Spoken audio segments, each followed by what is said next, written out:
Have you ever found yourself finishing a page of a book and then finding out that you can't even remember what was on that page?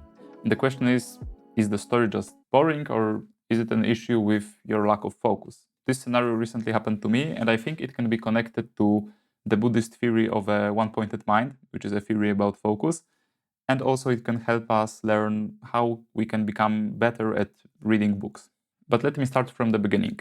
I was mostly used to reading novels, specifically genre fiction, things like young adult and the typical stories that are bestsellers, really engaging, and usually very easy to read. But I started approaching the point where I wanted to reach for some classics. I decided to pick the Odyssey, simply because I was always a fan of Greek mythology, and also, as you can see, the cover was really enticing. And I expected some difficulties when approaching this story. I knew it wouldn't be as engaging as the typical books I was reading, and I also knew there could be an added challenge of not being a native speaker and choosing to read this in English. And there definitely were challenges. I wasn't immediately drawn into the story. Honestly, I was already regretting my choices when I started the introduction, because it turns out it is over 50 pages of just historical context and of explaining the characters. So at some point, I just decided to skip to the beginning of the actual story.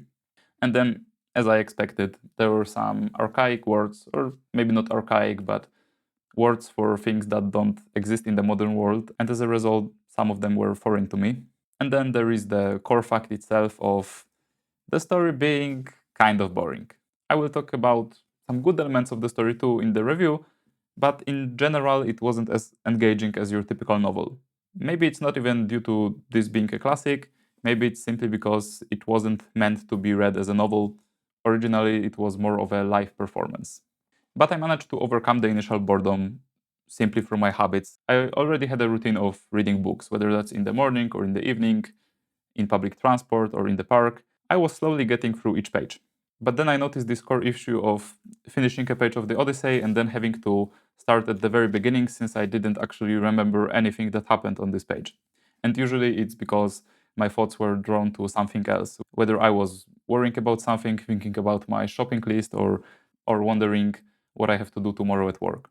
And once I became aware of this, I tried fighting it, forcefully bringing my focus onto each word. And once I started doing that, the story itself started becoming more interesting, because my mind was being drawn to a single point and I was forcing myself to get invested in the story, and it was actually working. And at that point, I started thinking that there must be something to it.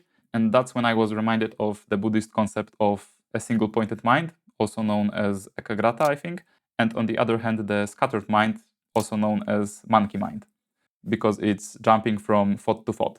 And first, let me tell you why we should be aiming for this one-pointed mind. How do we train it? And also what problems the scattered monkey mind can cause. So a one-pointed mind, as you might suspect, is a mind that is focused on a single thing. Whenever you're working on something, you're fully invested in that work, or whenever you're reading a book and you're fully invested in that story. There are no other thoughts in your head other than the single thing you're presently focused on. And usually this state of mind feels really good, because when you're only focused on a single thing, you're not worrying about anything. Sometimes a one-pointed mind can be very peaceful, sometimes it can be excited, but still in a sort of calm way. Like, you're not jumping from thought to thought, you're so excited about something that you're fully invested in that thing. And on the other hand, the monkey brain is a state of mind where you're jumping from thought to thought. You can't seem to focus on a single thing. You're not really in control of your own thoughts. And the problem here is that this state of mind is usually tied to worrying over something.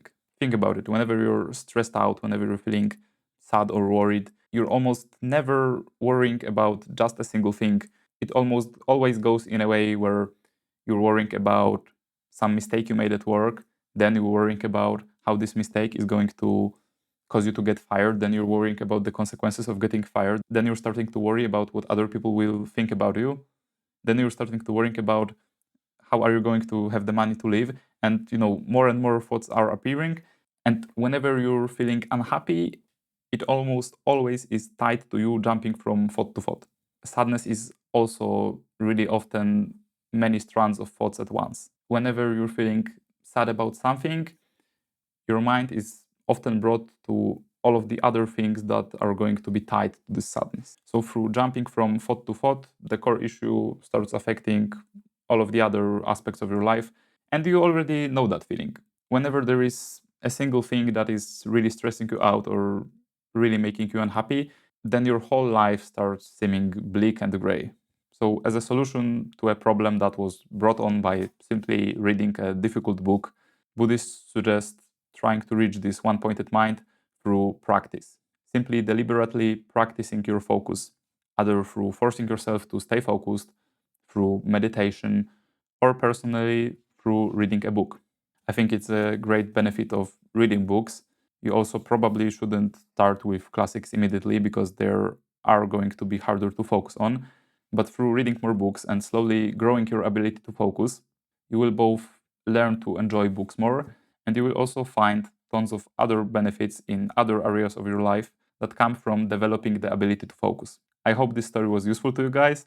Soon I'm going to be sharing my review of the Odyssey, the second part in the Chill Reviews series. So see you guys next time.